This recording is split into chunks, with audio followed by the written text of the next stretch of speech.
I'm Ricardo Presbitero Jr., kaduwa nga bata ni Ricardo Presbitero Sr., the grandchild of Don Espiridion Presbitero at Doña Maria Palacios. Kami nga generations of Presbitero are the fourth generation because we count from our great-great-grandfather si Don Jacinto Presbitero who married Petra Moico. Those were the first Presbitero na came to Valladolid. Nagbata sila, duwa kalaki, and when Don Jacinto died, si Doña Petra Moico remarried. Hindi kami budlay pangitaon because ang amon nga mangalan are repetitions of the old. So kung sino nga amon to mga ancestor, gina-rename ang mga bata as namesake to remember them by.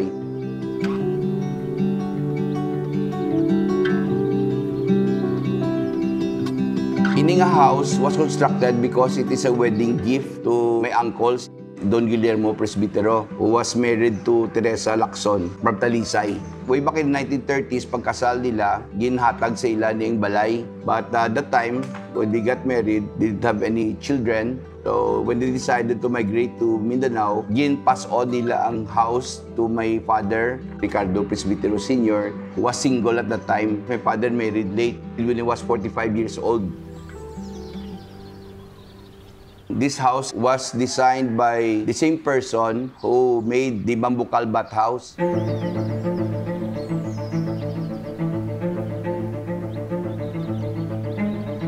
He was an engineer, at the same time also an architect. Kokichi Paul Ishiwata. So si Ishiwata, tinga idea siya which made Bambukal Bat House a landmark. Diri man gin-apply. So made of wood, earthquake-proof, maski maglinog, di ka igot-igot na sa sulod, wala may kakaguba, and made of concrete sa dalom.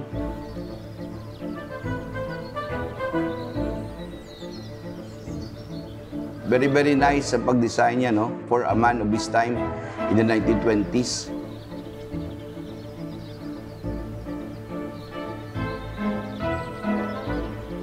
This was constructed in 1933. Kompleto na niya pag-construct sa balay, may landscape na, may kalatsuchi, may tambis, may paho, may santol, tapos may fountain sa tubang.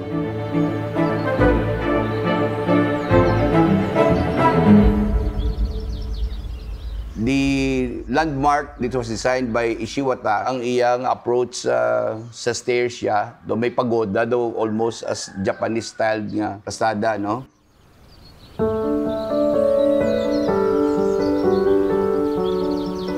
The design, kung matik notice nyo, intricacy sa sulod sa balay, dogi palibugan, like mga carvings na bala. Pag-design sang air, pag-adapt sa environment where you are, gin paminsaran, gibala tudo. It's all well ventilated. Kung mag-season, rainy season, habagat ang hangin, sulod man tanan di suludgwa. Kung amihan ang hangin sa northeast, suludgwa man di sa balay. Very, very comfortable. High ceiling. Very durable ang mga portahan is made of Nara. Hindi lang yung gin-drawing, kaya ba-drawing ka na sa gusto mga design. Even the comfort of the family sa sulod or the inhabitants, dugi palibugan, gindila, tudo. That is credit to him because kung hindi siya mayong architect or engineer, do hindi niya siguro ma-achieve, no? And most of the tiles nga nakita nyo sa parts ng houses, well, or imported.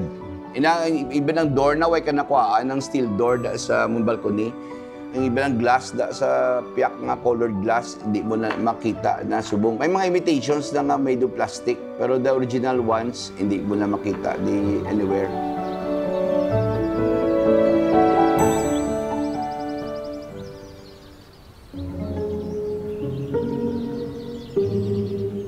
The reason also why this house was burned during the war kay Paul was a reserve colonel in the Japanese army. So when they noticed nga si Paul Ishiwata nag-design, mga Japanese nag-avoid nga makadto diri kag sunugon ang balay, no? Because it could have been made an headquarters by the Japanese.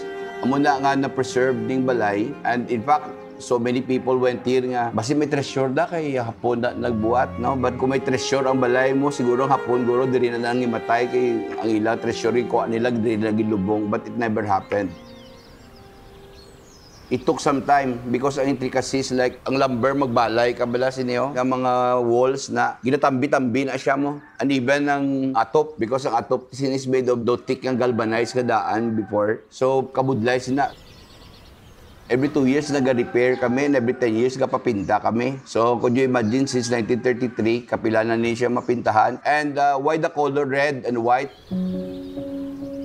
Because amo na pagbugtaw na amo di na dagdag ko kami red and white na yung color ya. Supposed to be Spanish red, no? Spanish red na sa babaw and then white. Siguro classic na ng paint sa tanang nga balay halos during that time and era. Sa American period, do makolta ng 1920s, 30s American period, do mo lang ila paborito na scheme sa mga plantation houses. All over the palibot di sa Hacienda, sugarcane plantation na siya before. I think the only alteration here ang color sa mga cabinet, chocolate brown because ang panday do hindi na taman na magpalibog. So amo nang pinaka-accessible na color siguro. The rest, gray and everything, do amo ni siya alin sa unang amon nga demokratan di sa balay. Ang diri lang siguro sa floor, naka-replace na kami di sa mga floorings, but the same lumber. Lawaan, galing kagmay lang siya, hindi siya lagpad. Nga balayong nga mga lumber nga makita mo sa iban nga mga balay. No? Hindi ka na nakabakal diri. So what I did, kay dugay ko na napinsaraan na kaiwat, I planted my own. Nagtanong ko di mahogany trees, purposely as replacement lumber. Every time may maguba di sa balay, ga-harvest ko sa akon nga plantation. So gatanong ko for self-sufficiency, para nga may replacement lumber pagig ko in the next 20 years para masustain ang iya maintenance. Wala kami maging dugang except siguro that time when we were young. Ang original house did have the stairs there, pakadto sa kusina. This kusina was the extension. This was made by my dad sa 1970s na inigi-modify kasi ang una, the kitchen was so small, the dirty kitchen. So, gi-modify na siya. And before, gin-transfer ang stairway, kundi may first floor ni sa dalawang opisina. Kwarto lang the first door, revolving the stairs, panaog. Dira na siya, masaka, panaog ka. And this one is used for pagwa ka sa garahe. Dito ya panaog sa kwarto. That was eliminated. Ido ka ahakog sa space. Kinimo siya regular room.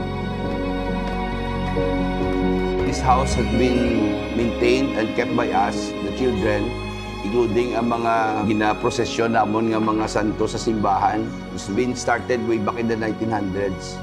Now, the others, ay iban nga magamit yung original table, ding a round table, kinpa-restore. So, ma-maintain ang elegance ang balay, maski future na subong, though ari ka magyapon sa past. We grew up here. Alin sang gamay paging kami. This is a repository of all our memories. Kung sa kuwan pa bala, mas hindi ka makadto, puli ka sa balay mo, you recall all the good times. It's the times ang among gagmay pa kami, habi namon di is may puno kami, sumumunit kami dito. May baybay man, kadto ka sa baybay, maligo. Kung gusto mo naman, diri ka mamunit sa talamnan sa mga puyo, abiara man may kadtuan ka. Kung gusto mo man makaon prutas, may ari man diri. So everything was self-sufficient here. May kapayas, saging, kalamansi, we plant all of those. So wala ka problema, manok, damo man manok kami. We always play here, diri ka lang sa area, doon di ka lang mangita iban pang lugar. Damo kami na learn diri. That's why part of our contribution, we donated a lot there for the school. Ang San Enrique National High School, amo na donate. My grandfather, on his behalf, donate pa kami school for elementary para tanang nga farmers di sa palibot ang ma-educate. We were educated by our parents kasi niya we take care of our inheritance. So that's why nga gamay pa kami, we always took care of the house.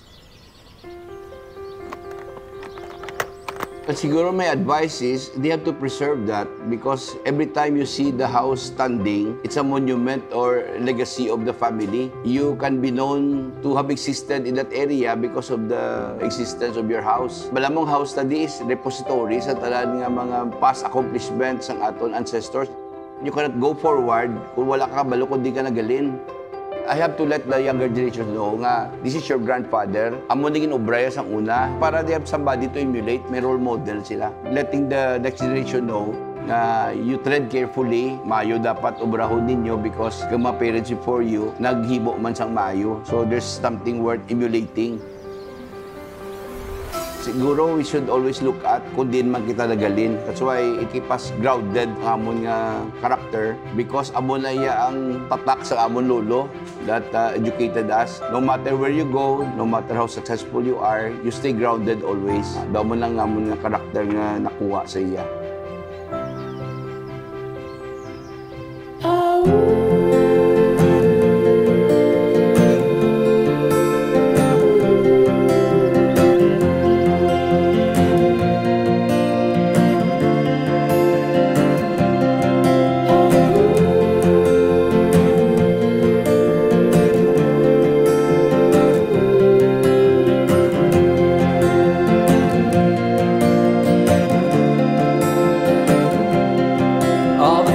I love where they come and go, but what I need it never knows. It's the chase of time.